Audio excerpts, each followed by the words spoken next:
क्या आप जानते हैं कि जेसीबी को फैक्ट्री में कैसे बनाया जाता है और इसका रंग पीला ही क्यों होता है? तो चलिए जान लेते हैं। जेसीबी का फुल फॉर्म है जोसेफ साइरिल बेमफोर्ड है और इसे एक्सकेवेटर कहा जाता है।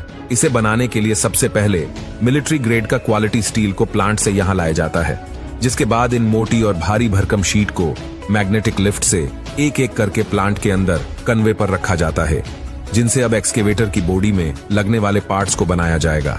लेकिन इसके लिए 3D डिजाइनर की एक टीम पहले एक्सकेवेटर की एक 3D डिजाइन तैयार करती है। इसके बाद एक फुल्ली ऑटोमेटिक कटर इन शीट के ऊपर इनिशियल कट्स लगाकर इसके डिजाइनर में कट किया जाता है। अब इस शीट को एंटी रेस्ट यानी कि जंग रोधक लिक्विड के अंदर डुबाया जाता है। इसी लिक्विड के अंदर रहते हुए फिर कुछ powerful robotic cutters sheet parts को काट लेते हैं।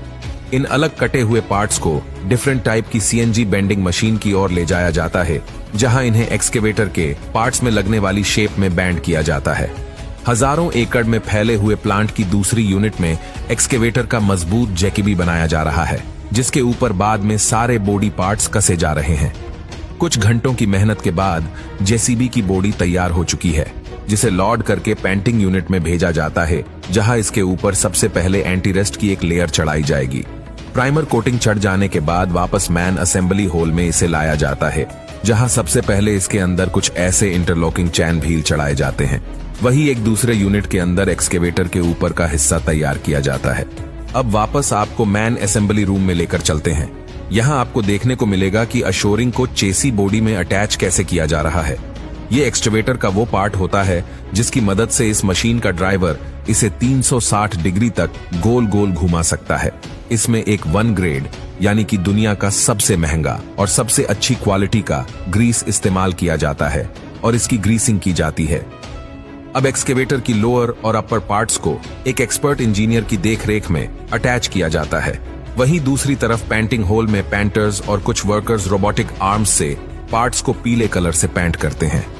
पेंट हो जाने के बाद सभी पार्ट्स को अब एक्सकेवेटर की इन इनकम्प्लीट बॉडी के अंदर फिट करना होता है, जिसमें सबसे पहले एक कार, बस और ट्रक से भी ज्यादा पावरफुल इंजन इसके अंदर लगाया जाता है। इंजन लग जाने के बाद पावर सर्कुलेट करने वाला सबसे जरूरी पार्ट यानी कि हाइड्रोलिक सिस्टम को कनेक्ट किया जाता है, जिसकी हेल्प से एक्सकेवेटर के हेड बड़े से बड़े और भारी से भारी सामान को उठा पाने के लायक हो जाते हैं।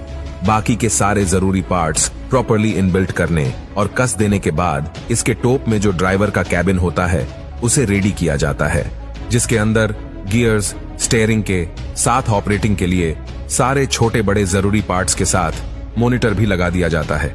अब इसके बाद एक्सकेवेटर के